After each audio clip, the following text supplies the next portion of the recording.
Netanyahu कह रहे हैं कि हिसाब चुकता हुआ 7 अक्टूबर को जो मेन मास्टरमाइंड था सिनवार, वो अब मारा गया है। लेकिन अनुज माथुर सर, अगर ये युद्ध अब यानी चूंकि अगर अलग अलग चीफ का, हमास चीफ का, हिजबुल्लाह चीफ का अगर गेम ओवर हुआ तो क्या युद्ध वाला गेम ओवर कभी नहीं होगा? और अगर वो वाली बात है कि हाँ पूरी तरह से खात्मा होगा, तो मुझे तो ऐसा लगता है कई साल इसमें निकल जाएंगे।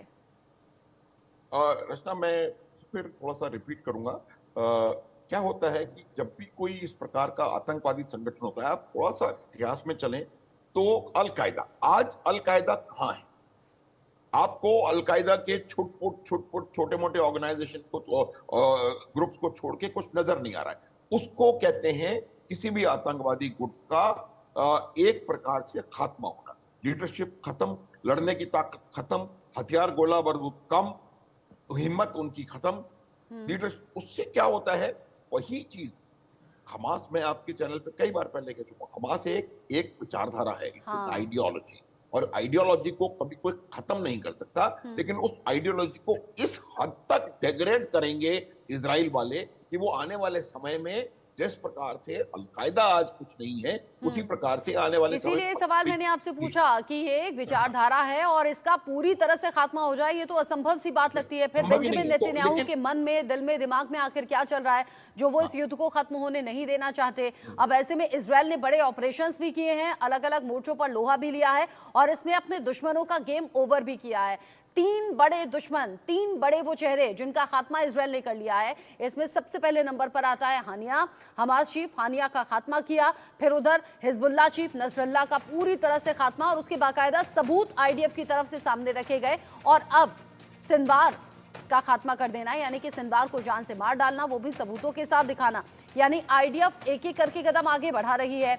इसमें बड़ा नुकसान आईडीएफ का भी हुआ है, इजराइल का भी हुआ है, लेकिन बावजूद उसके अपने दुश्मन को खत्म करने के इरादे आईडीएफ में कम नहीं है और उसका पूरा पूरा जो इंस्ट्रक्शन का काम है वो बेंजामिन नेतन्याहू का है। और बड़ी बात यह भी कि बड़ा सपोर्ट अमेरिका की तरफ से लगातार बेंजामिन नेतन्याहू और इजराइल को मिलता रहा है। जेके बंसल सर, एक के बाद एक 3 बड़े चेहरे, ये 3 बड़े हेड, 3 बड़े चीफ जो कि ढेर कर दिए गए आईडीएफ के जरिए।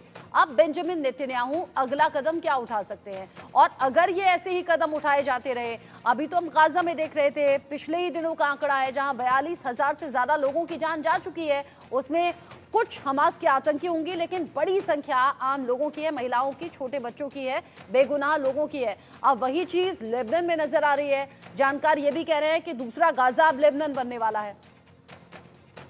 बिल्कुल ठीक कहा रचना जी आपने। ये बेंजामिन नेतन्याहू पहले ही कह चुके हैं, हम लेबनान को गाजा बना देगी। कारण उसका ये है कि जितने भी आतंकवादी हैं, प्रॉक्सी हैं, ये जाकर के जनता के बीच में लड़ते हैं।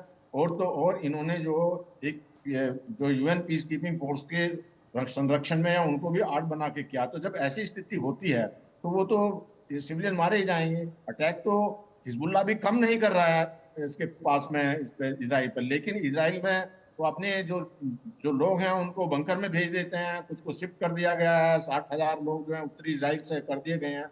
मैं यहाँ ये बात बताना चाहता हूँ कि जो ये 3 प्रॉक्सी हैं, प्रॉक्सी तो बहुत सारी हैं, जो ऑक्टोपस है ईरान का, उसमें हुती, हमास, हिजबुल्लाह, ये 3 जो मेन हैं, जो जो रिंग ऑफ फायर है। और ये खत्म इसलिए भी नहीं होंगे क्योंकि इनका जो सूत्रधार है, जो इनका नली है, वो जुड़ी है ईरान से। ईरान उससे कुछ खत्म होने नहीं देगा। अब आपने देखा, मैं अभी अगर हिजबुल्लाह की बात करूं, हिजबुल्लाह में नसरुल्लाह के मारे जाने के बाद में और बहुत सारी लीडरशिप को खत्म करने के बाद एक थोड़ा सा लल पीरियड आया कि हाँ अब ये खत्म हो जाएंगे।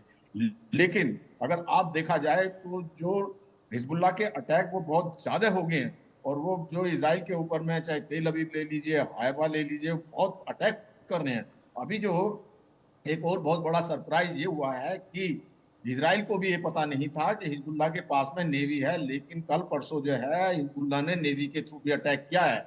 और नेवी के थ्रू जो अटैक किया है उसमें उनके पास में रशिया तक की मिसाइल आई हुई है और जो ईरान की मिसाइल आई हैं, और जो पूरा ईरान सपोर्ट कर रहा है। तो इनको सबको देखते हुए ये कैसे कहा जा सकता है कि अभी युद्ध खत्म होगा? नहीं होगा बिल्कुल भी युद्ध।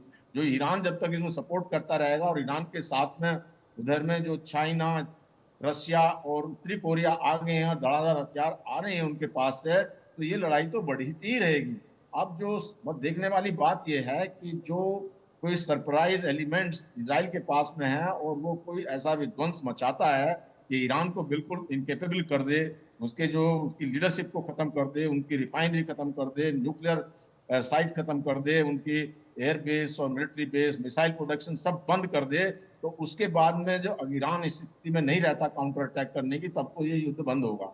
नहीं तो अगर जो इजराइल के हमले के बाद में काउंटर अटैक होता है ईरान से, तो फिर जो है अमेरिका आ जाएगा युद्ध में सीधा, और उसने अपने B-2 बॉम्बर जैसे घातक हथियार वहां पर भेज दिए हैं, और फिर डायरेक्ट जब कूद पड़ेगा इसमें लड़ाई के मैदान में, तो ये लड़ाई और बढ़ेगी। और फिर जब अमेरिका सीधा आ जाएगा तो चीन रूस तो वो भी सामने आएंगे।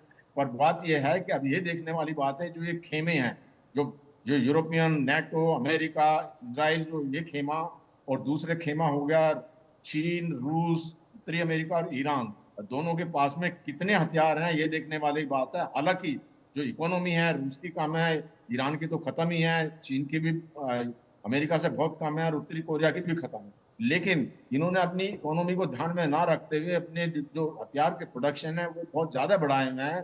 चीन जो है वो थोड़ा सोच समझ के चलता, वो देखेगा मेरे को क्या फायदा है, वो बजाय इधर फोकस करने के लिए उसने जो अपना ताइवान पे कब्जा करने का जो मन बनाया हुआ है। तो ये अभी बड़ी अनसर्टेनिटी है।